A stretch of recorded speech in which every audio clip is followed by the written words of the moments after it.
The Flames are currently in the darkness of the tunnel, but when will we finally start to see just a little bit of the light? You're Locked On Flames, your daily podcast on the Calgary Flames. Part of the Locked On Podcast Network, your team every day.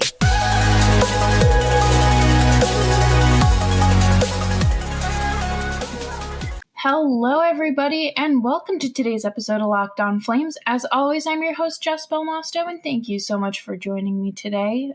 As always, joined by my partner in crime, Nick Zararis. Nick, how are you doing today? It's a little cold. Fake spring got me excited, and now it's cold again.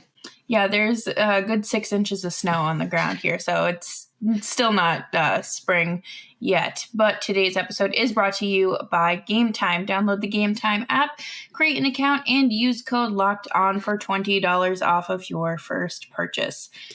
We are continuing down the road of rebuilding, continuing to go through this blueprint for the Flames based on recent rebuilds, based on what we've seen, the do's and maybe the don'ts, and some numbers, because it really puts things into perspective. But before we dive into all that, please make sure you're subscribed to Locked On Flames wherever you get your podcasts and on YouTube as well.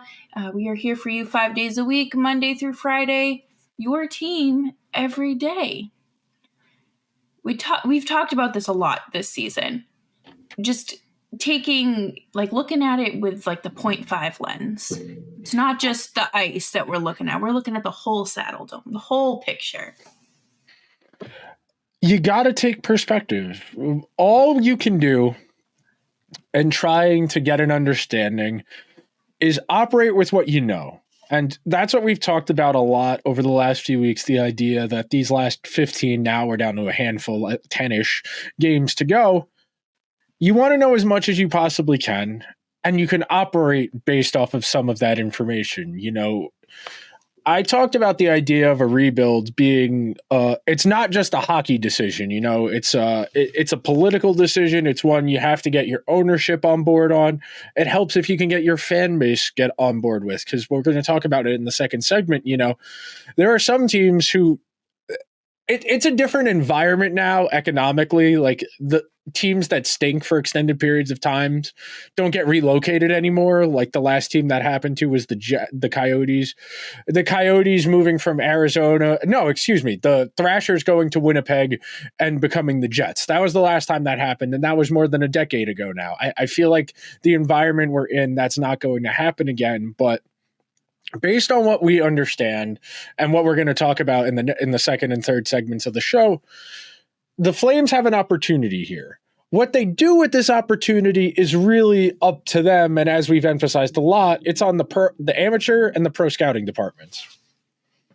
Yeah, the ball is in their court, and they have to make the most of this. Otherwise, everything is just going to come back to bite them in the butt. I mean, we've seen decisions come back and haunt general managers, or, you know, they're just a constant talking point in evaluating someone's resume. And I really don't know enough about the Flames scouting department to be able to confidently say, yes, this is great, or they're going to need to do a complete overhaul. I feel like most things in the organization, it's there.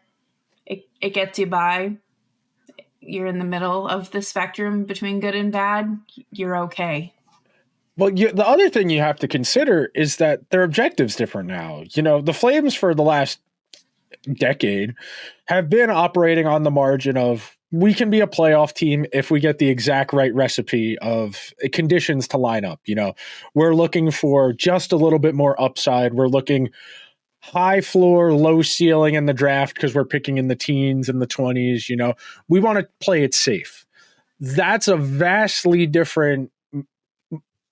very different perspective and idea of how to approach the draft. And when you're rebuilding, you know, the consensus in today's day and age, and you want to take swings, you know, you don't, especially if you're having one of those outlier years where you're worse than you usually are and you're picking a little bit higher than you would in most years.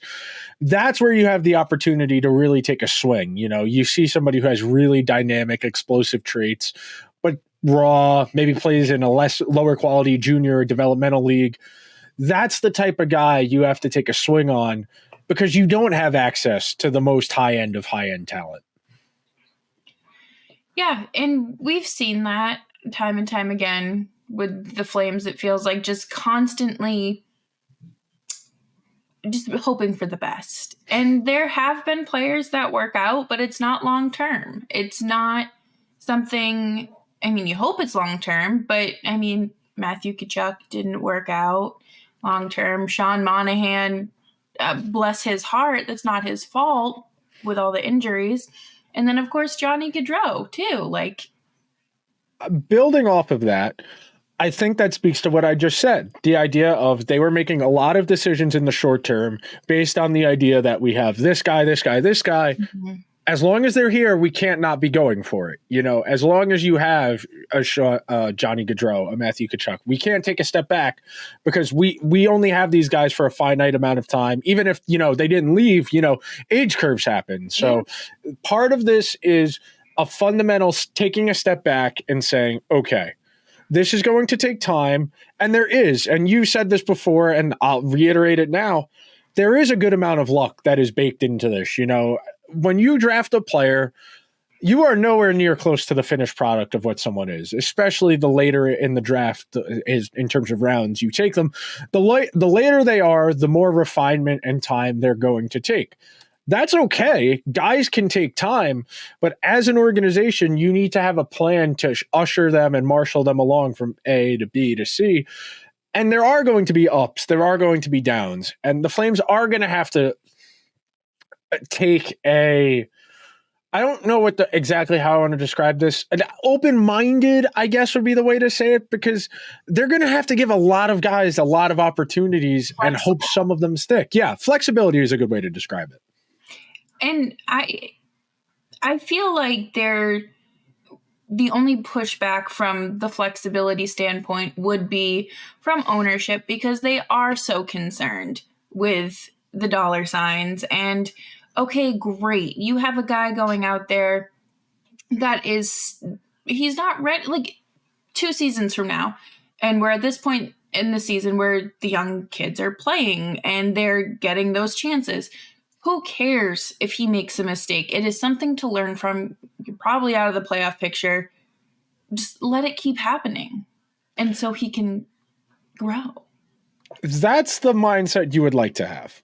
That is the ideal environment for young players to operate in, where they're not given free rein, but the success of the team and the long-term trajectory of the team is ultimately tied to how well you develop those guys. When you start hamstringing guys and harping on things they're not good on, especially as younger guys who aren't finished products, you change their development cycle. When you emphasize, playing safe and 200-foot hockey to guys who are explosive and dynamic, and I know this is a very cliche expression, but it's like asking a fish to climb a tree. I'm not going to ask a Trevor Zegras or a Cole Caulfield to try and play like they're Sean Couturier or Patrice Bergeron. Okay. That's not what they're situated to do. Sure, you can want them to be better defensively, and that's an admirable goal and something you can work on in a player's development. But if somebody is actively good at something, discouraging them from doing that to emphasize something else, you're missing the forest for the trees. Yeah, you want everybody to be good at both ends of the ice. But at the same time, you are changing who a player is and altering their development. And you're ultimately going to lower their ceiling by reducing their role, making them play lower in the lineup, not giving them power play time. These are all tools in your toolbox to help usher a player along and get them where they need to be. But not every team takes advantage of them. Yeah, I was just going to say, you really have to take advantage of those skills that they already have, because clearly it's done something right. Let's focus on that while adding, but not subtracting. That's not, it's counterproductive. But coming up next, we are going to open our history books and just go over everything that has been done with rebuilds and the timelines and what the realistic timeline is, because we don't know. Nobody knows. But before we do that, we are going to take a quick break here. I'm going to talk to you about one of my favorite apps that I will be using to go to plenty of Red Sox games this summer, and that would be Game Time. You shouldn't have to worry when you buy tickets to your next big event. Game Time is the fast and easy way to buy tickets for all sports, music, comedy, and theater events near you. With killer last-minute deals, all-in prices, and view from your seats, and their best price guarantee, Game Time takes the guesswork out of buying tickets.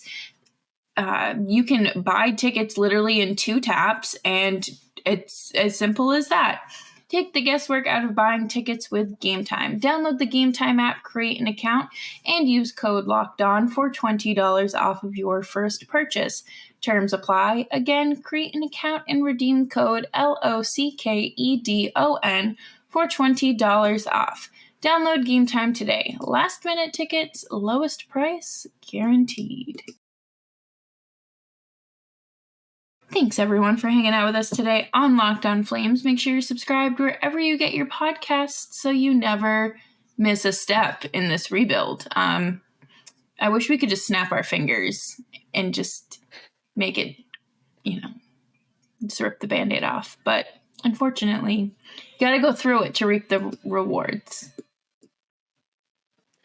It's a complicated thing. There's a lot of luck baked into this. And at the end of the day, we're talking about people, and people are volatile. They have a wide range of outcomes depending on how things go. There are a million variables for each of these individual players we're going to talk about, and each of those guys has to play a certain way within a system, and how their development goes based on whether they're playing in college or junior or the AHL or in a men's league in Europe. And there are so many different things.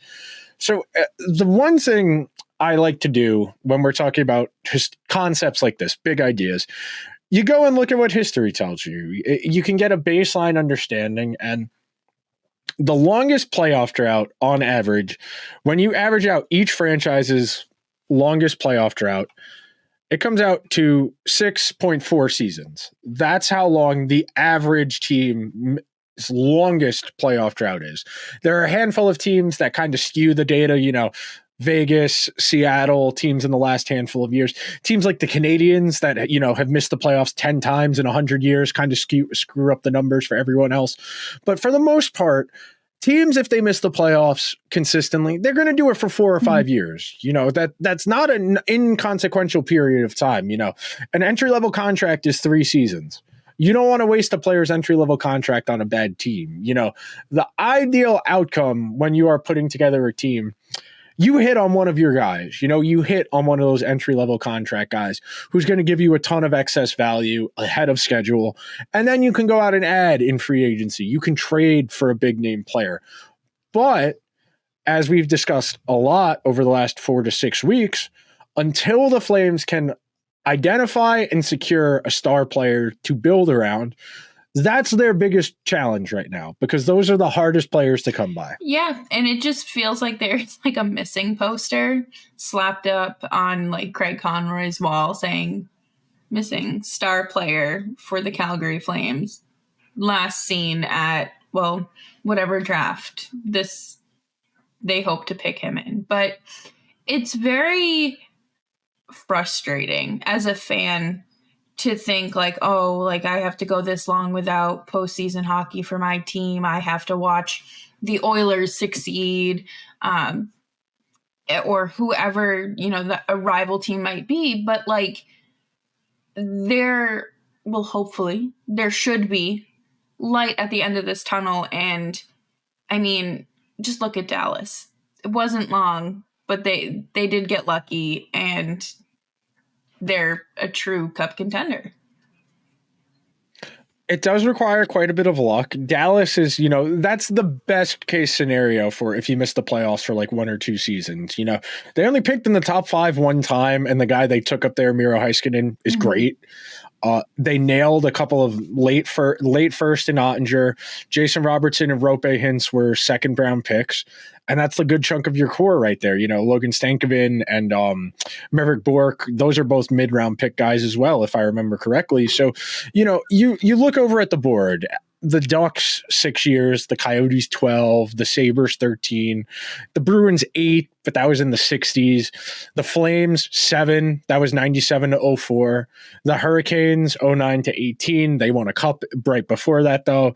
The Blackhawks 02 to 08, they won multiple cups right after that. The Avalanche 87 to 92, 5 years. The Blue Jackets, their first 7 years of existence, that makes sense. The Stars, 5 years. The Red Wings, right now, it's at 8. The Oilers and Panthers, both 10 years. That happened in the last 20. The Kings, 6. The Wild, 4. The Canadiens, 3. The Predators, 5. The Devils, 9. Islanders, Rangers, and Senators, 7 each. Flyers, 5. Penguins, 6. Sharks, 5. And then you got Kraken and Vegas, who mess it up for everybody. The Blues, 3. The Lightning, 6. Toronto, 7. Vancouver, 4. Washington, 8. And the Jets, 7. There are expansion teams in there where teams right out of existence. It used to be a lot harder to be good out of the gate. Like, I know we talk about unbreakable records. The expansion capital is only winning 8 games. That'll never be broken. No team is only going to win 8 games ever again. No, that would take a lot of, we talk about a lot of things going wrong for the Flames. It would have to be multiplied by like a bajillion, because that's just the at least a bajillion. At least, maybe 2. But I look at some of the teams like, Colorado, and we've talked about it. You need the multiple cracks at the playoffs in order to actually do something and hopefully win. Yes. And with Carolina, even, we've seen that since 2019. They're consistently in the playoffs, and they're close almost every year, but they don't quite cut it. But it's still practice. It is still experience. And that's something the Flames are missing. And building off of that, it's not just that. You can only get lucky if you have the opportunity to get lucky. Winning any championship in any sport requires quite a bit of luck, especially in hockey, which we know has the highest variance of the 4 major North American sports. The lower seeded team wins more often than in any other sport. And I was doing the math earlier. Over the last 6 years, the team with home ice only wins the series 58% of the time. So 58-42 that's not an inconsequential number. But it tells you that compared to the other sports, home field doesn't matter as much, and that has changed over time. But you got to get in, and you got to do as much as you can to hopefully get lucky. The cliche I always say, luck is what happens when preparedness meets opportunity. You got to have the opportunity to get lucky, and if you're not in the playoffs, you can't have things break your way. No, and I saw a tweet this morning that was like, well, what if the Flames defy the odds and actually win the draft lottery? I mean, they'd win something. It's not a Stanley Cup, but at least you have something. And I don't think that would happen, just based on the wonderful math. And it is so frustrating because I just want this team to be good. These all seem like really nice people. The coach, general manager, the players. I just want something good to happen. You're going to get something good on some degree because the hit rate is probably going to be somewhere between 10 and 15% on the sheer volume of guys they draft over the next handful of seasons. Of that 10 to 15%, 2 of those guys will probably be NHL regulars for the next 5 to 10 years. So you'll get something. It's just a matter of how much of something. Yes. And that's, part of the fun waiting game that we will have covered here on Locked On Flames. But coming up next, we are going to talk about the expectations for the Flames and how flexible can these players be? But first, I want to talk to you about Sleeper. It is just about the end of the season, Flames fans, and you're either thankful or you're wishing for more hockey. But regardless of where the Flames are, you can win big by playing daily fantasy hockey on Sleeper, the official daily fantasy app of the Locked On NHL network. Sleeper is our number one choice for daily fantasy sports and especially daily fantasy hockey. Because with Sleeper, you can win 100 times your cash in daily fantasy hockey contests. All you have to do is pick whether studs like McDavid, Ovechkin, Crosby, or McKinnon will record more or less than their Sleeper projections for things like goals, assists, saves, plus, minus, and more in a given game. To win a 100 times your bet on Sleeper, you need to correctly predict the outcome of 8 player stats. You heard me, Flames fans. You can win 100 times your money playing daily fantasy hockey with Sleeper.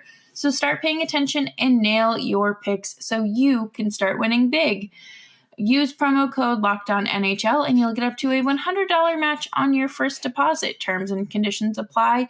That's code LOCKEDONNHL. See Sleeper's terms of use for details and locational availability.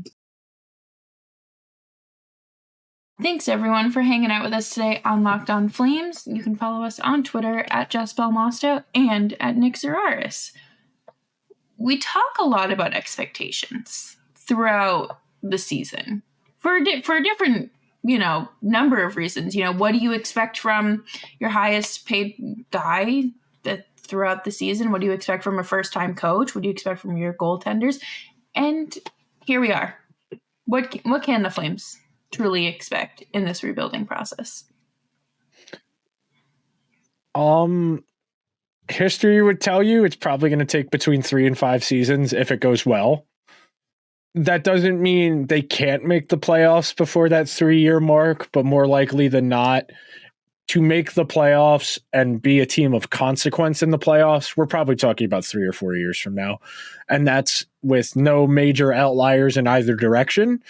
They hit on something or they acquire a player via trade, then that timeline speeds up.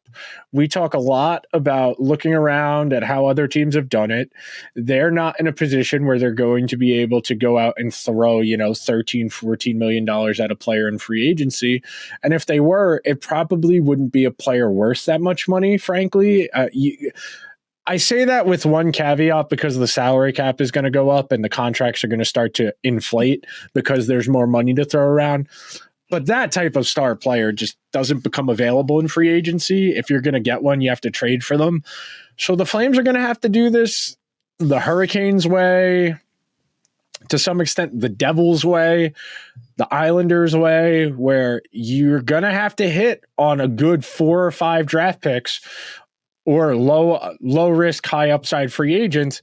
And then we can start talking about, okay, what do they still need? But they need quite a bit before we're even going to have the conversation of being relevant in the playoffs. Yeah, and there are teams that make the playoffs and you're just like, okay, well, someone has to be eliminated first, and it's usually those fringe teams, but the Flyers, the Capitals, the teams this year. Look at the East. Would you say if the Flames were in that spot, like if the Flames made the playoffs last year with that team that had like 90 standings points, nobody would have felt good about that. Like, sure, they would have gotten 2 home games, but they would have lost in 5 or 6 games. There was nothing to be gained from that. Sure, you might, be excited, but realistically, that nothing is coming from that homestand or those 2 home games, that first round. You're not getting anything, and if you are, you're probably getting swept in the second round.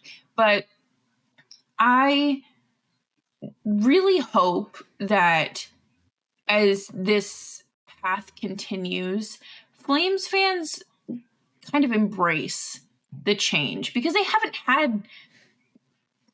they've faced Flames fans they have lived in adversity, being a Calgary Flames fan, but Yeah. But this is extended adversity we're talking about here. This is multiple seasons that I don't want to say you're flushing down the toilet, but you're basically, your best hope is that the team stinks and you get yourself a Connor Bedard, a Macklin Calabrini, a Rasmus Dahlin. That's your best hope, is the team stinks, because other than that, there's not a guaranteed path to a star player. I mean, even if you pick in the top 5, that's not a guarantee you're going to get a star player. You'll get cheaper tickets, and then you can pay to go see these stars that, might have cost a few $100 a few years ago. So they're like, I want people to understand that, like, there are going to be many bumps on this road, but make the most of it as much as you can, hopefully. Rebuilding gives you a direction. You ultimately have to follow that direction, though. Like we talked about last week in regards to players in free agency. The Flames are going to have some money to throw around. The GM said, we're probably going to be active in free agency. The same way we talked about in the first segment, giving those young guys smaller roles and hamstringing their development. If you go out and you pay for a third liner on a good team and he's going to come in and play on your second or first line, that's taking away an opportunity from someone in your organization who needs that ice time. And sure, you might get the immediate gratification of a 2 or 3 points bump in the standings, but that does not help you. That is not the long-term goal. The goal is to make the playoffs consistently for an extended period of time. Making the playoffs once because you overpaid for somebody who is 28 or 29 years old, that's not going to help you get to that long-term goal. And I just really don't think that the Flames are in a position to really go out and do all of that. We have been begging them to pick a direction for years, but at least on this show for this full season, I would say. And it's declared itself. They have decided, do not go against the grain, do not swim against the current, just follow this plan as much as you can. And, if you want to let some of the young guys, take that next step, let's figure that out now before we start. There's no better time than the present, A, because you need to know, and B, you're not going to win these games anyway. That's not a knock on the guys in the room. They're doing what they can, but they're not a talented hockey team. You can only get by on effort and intangibles for so long. That's fine every once in a while. But there's a reason everybody in the league is 5 points away from each other in the standings. Nobody other than the 5 or 6 best teams in the league are particularly good.